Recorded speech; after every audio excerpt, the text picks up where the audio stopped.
The character of Strack is, I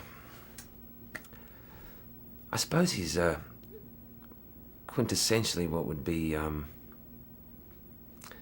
the ultimate. His ideals would be those of the ultimate American dream, gone mad in a way. Not that he just wants a house and a car and various other things. He wants cities, countries, buildings, you know. So he's a man who is incredibly, his whole passion has been taken over by, I suppose, power of ownership, whether that's wealth or buildings or people.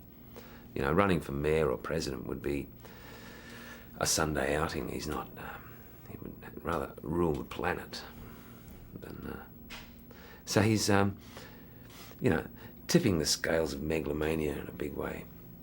But, you know, he's a very nice guy. Sam Raimi, the director, has a lovely, quirky sense of humour. So, he's not one to dwell on the obvious. You know, there's no way of getting around this character. He is just the American dream gone bad, completely rotten. Clear. That's actually what the character is. That's what Sam wrote. And, but it's all Sam's stuff is all humorous, really. I didn't know. I saw Evil Dead 2 not long ago, and I understood then. And he had a lot of fun with the Strack character because of it's so wicked, really. But I think there were a couple of scenes that we shot in the first couple of weeks, and I don't think they're going to be in the movie. So, and those were the scenes where Strack was quite normal, quite charming, and Julie was, you know, she was being sort of quite feminine. Everyone was being quite pleasant. But the scene that I think is going to start with, the introduction of those sort of characters, is a bit later on. So it's hard to say. I'm from Australia. What's it like playing the role of an American and having to struggle through that accent? Well, you know, I've played a lot of theatre, and for a few years in various places. So the hardest part of this was, I guess, when I first got here after about a week, and my agent here said, "Go along for this audition." And the hardest part was the first few words speaking with the American dialect, which I was comfortable with and aware of, but when I was speaking to real live Americans sitting there for the first time, I'd never been to this country, that was a bit daunting. But I pressed on regardless, and they called me back, so. But I enjoy it. I mean, I enjoy it very much. I suppose I know quite a few American people, certainly in Australia. I know quite a few American people that have come and lived there, and I know I've worked with American actors before, things like that. So your ear becomes attuned. I sort of have in the past done a lot of accents, and the accent is not at all the difficult part. I don't think that. Of course, it's like having an image of the character, and you don't necessarily take that as a cheap image from say movies you've seen or something like that. But I love American writers anyway. You know, and some of my favourite writers, people I read, you know, are Americans. So I suppose, you know, from early on you become aware of it. You sort of, I guess, reading through a young mind, you seep things in, and I guess people look out to the rest of the world. You tend to more in Australia because you're so far away from the rest of the world, and you certainly look at, you know, what's happening in America. So you become very aware of it, and I guess you pick it up, you absorb it. And if you're an actor, and I've had to do quite a few American plays, and because I've liked them, so I've become more familiar with the character of what writers have been writing rather than what images are on the screen. I guess that. So I enjoy it very much. When I first read it, I thought it was extremely imaginative. It was highly imaginative, and certainly the character of Strack was, to say the least, colourful. And I thought it would be great to play that role. get those things to do. You know, you get to do a few things, and every actor looks for that. You know, but also to work with Sam Raimi. When I met Sam, you know, it's been a joy working with Sam. Oh, I think has a great passion for cinema, for movies, and I'm staggered by his ability. I think he's a fantastic director. I love working with him too. As an actor, he's wonderful to work with. He certainly he has a great visual sense. You know, fantastic visual, wonderful sense of humour, and he creates such a great world that you're very free in it as an actor. There's no, he expects you. You know, he directs and does all those sorts of things. The actor does his homework and he watches you go for it, and totally unintrusive, but so much fun to work with. Really, it really has been a joy to work with him.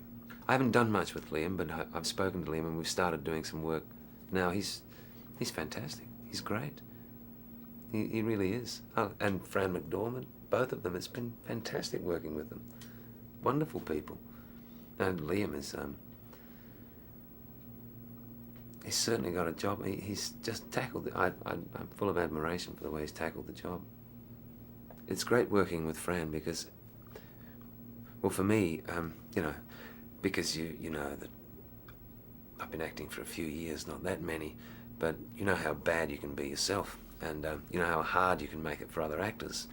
But when you work with really good actors, you forget that you're acting, and you completely forget it, and it just becomes natural, and you talk to each other, and you know the scene, and it's like that working with Fran. Larry Drake we've done a few scenes, and we just wish we had more to do. The people that I've worked with on this, it's been so easy to work with them, you know, and it's been so easy in the whole production to do what you wanted to do, and the other actors have certainly, you know, they've inspired me. I've never done a picture before that's had action or anything like that. You know, I've seen a few action pictures and I always think, God, how do they do that? And but it's certainly a change. It's quite a novelty. But it's great fun, you know. And then you do a bit and you think, gee, that was pretty good, you know. Then these guys that really do it, these stuntmen, go up there 10 times higher and they really do it. You know, it's the high steel stuff I like a lot, and we can have fun with it. It's not like you know, serious stuff. It's all tinged with humour. You know, because some of the things that happen, they're improbable. They're not cartoonish, but they are in a sense that you know, in a sense it's truly comic, that no one really gets hurt until the final point. So the audience isn't. I think the audience won't be thinking, oh my God, they'll get a sense of danger and height and all that sort of thing, but I don't think they'll get one of you know, pain being inflicted and that sort of stuff. It is certainly the image of the damsel in distress, and the hero has come to get her, and the villain is up there taunting the hero, scaring the life out of the damsel and the hero who has come to save his beloved. And it's a bit like, I guess, it's a bit like a very uncoordinated, the hero is not adept and is quite clumsy. He's never been up that high, whereas my character, Strack, was brought up on high steel. His father made him work high steel from a very early age. So it's a bit like Sugar Ray Leonard fighting an uncoordinated 350-pound wrestler. You know, it's he's dancing around, and the Darkman is forever trying to get to Julie, who's terrified out of her life. The only one who isn't terrified of the height is Strack. I got up to doing a cartwheel and a handstand on a beam, and we managed to get that together in about 3 weeks. And I figured to do any more, I would need to put aside the next 5 years of my life, and then I don't think I'd make the local. I wouldn't make the local athletics team. I don't think. I'm past it. You know, I see why they start learning when they're 6. You know, I came to America with my wife, and she was working here, and at that time, you know, I'd only been here about a week when I got this job. A little son I was looking after, and things like that. For me, it's been great doing the picture. You know, how it figures in any career sense, I wouldn't have a clue. You know, but I certainly I love working here, and more I've got more. I haven't done many films, but more and more I've been much more interested in that. And if you want to, if you're serious about it, I think you just have to come here. I think an audience will certainly be humanly enriched. You know, there's no doubt in my mind about that. It's because of his passion for his film, and for what he sees cinema as. You know, it's not.